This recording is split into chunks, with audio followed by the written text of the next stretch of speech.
Welcome back, Chemistry 30. This is EQ3.8, acid-base titration. So this is the last section in the EQ3 unit.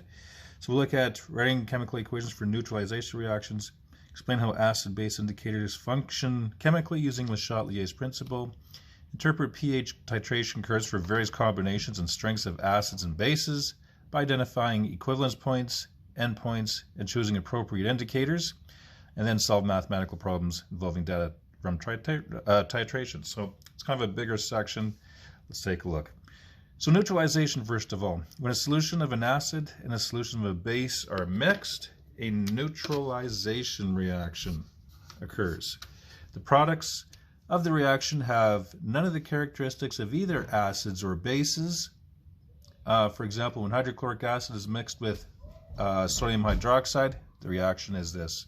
So you can see what happens here. We have It's really a double replacement reaction. So hydrochloric acid is made up of H plus and Cl minus, sodium hydroxide, sodium and hydroxide ions, and then we just double replacement here. Sodium and chloride come together to give us the salt, or the salt really is the ionic compound, and then H and OH making water. So you can see it's neutralized here. We have the formation of water and a salt.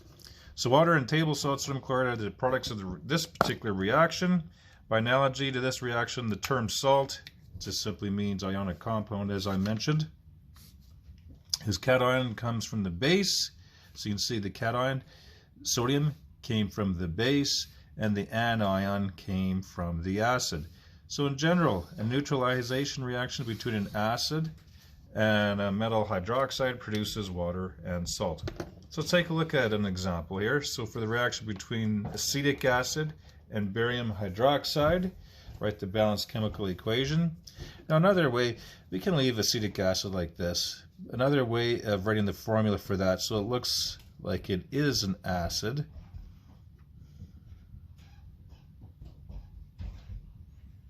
is that. So it's the hydrogen and the acetate ion, C2H3O2. Acetate. So I'm going to change it to that because we can leave it like this, and then this is the H that is released when it forms a neutralization reaction. But I'll write it in this way. That way it looks like the token acid. So AQ plus barium hydroxide, which is the base. Okay, so what we have here is we'll have barium and the acetate ion. Now barium, of course, is 2 plus, so you can see that we need to have 2 acetates for every barium. C2H3O2. And then we have water being formed. Now if you look here, we have 2 H's, 1 H, and also 2 acetate ions. So we have to put a 2 here for 2 acetate ions. That'll give us 2 H's, and 2 H's is 4 H's. So I think we have to do that to balance it out. So this is aqueous, and this is just liquid water. All right. So you can see here, acid and base gives us barium acetate, which is the ionic compound or salt. And then we have the water over there as well. If you look at the next page, acid-base indicators. Chemists often need to know how acidic or basic a solution is. An acid-base indicator can be used if complete accuracy is not required. Indicators change color over a relatively narrow pH range. The pH range for common indicators is shown below. So if you look at this chart, what this represents are the areas where the indicator changes color. So you would, most of these indicators are liquid form. You would put a few drops in an acid or a base or whatever solution you have, and it'll change colors depending upon the pH that solution is at. So for example here, methyl violet, anything kind of around the 0 will be yellow. Anything kind of at 1 and above will be violet. So these names on here just don't represent the color at 2. This whole area is violet. Over here, if I look at thymo blue, anything kind of 1 or below is red. In between kind of 1 and 9 is yellow. And anything above 9 or above is going to be blue. So these words here represent what color it is to the right and what color it is to the left. So if a given solution makes methyl orange turn yellow, so if I'm doing a test on a particular solution, and if methyl orange is yellow, that means it's this area. And bromothiamyl blue is yellow as well. Well, bromothiamyl blue is yellow in this range. What would satisfy both requirements? Let's see here, yellow and yellow. So this region right here, in between kind of 4 and 6 or 4 and 5. So that's how you could use that. If you use multiple indicators, you could narrow that area that is illustrating that color and then come up with the pH range. An indicator is usually a weak acid that, like other acids, ionizes in water to produce the hydrogen, H, and a negative ion. The negative ion of one indicator is different from the negative ion of another indicator, but generally these ions are complicated structures containing many atoms. For simplicity, we'll just use the symbol In negative for indicator as a general formula for how these indicators are. So HIN is the general formula for the molecules themselves.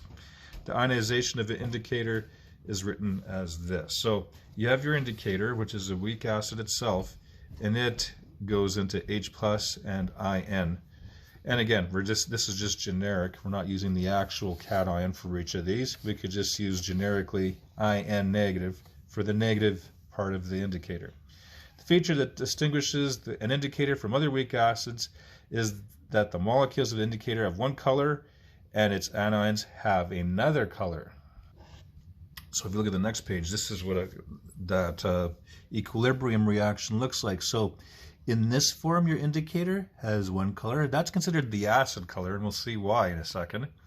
And if things are more on the right-hand side, that's a different color, and that's referred to as the base color, as we'll see here in a moment too, as to why this is acid and why this is base. You'd think, well, maybe this is the acid side because of the H+, but we'll take a look. Since most indicators are weak acids, the ionization will be small in a neutral solution. This indicates a relatively large number of HIN molecules compared to the IN negative ions. The solution therefore has the color of the acid color. Now let's just take a look here. Suppose that a few drops of indicator are added to a basic solution with a pH of 12. In such a solution, any H+ ions from the ionization of the indicator will immediately react with the base.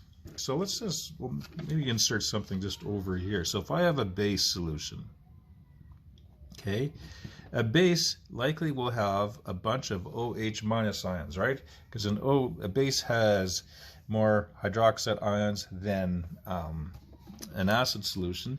So if you look at this equilibrium here, so if we have HIN in equilibrium with H+ and IN.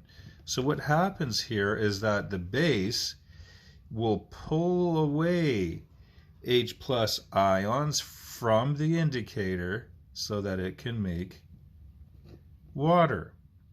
So if we're removing H+ ions from there, it's like we're taking these away. And of course, on the old teeter-totter, the equilibrium teeter-totter, for removing things on the right, it looks like this, right? So what we need to do is replace what is lost, so it's going to shift to the right. Shift right.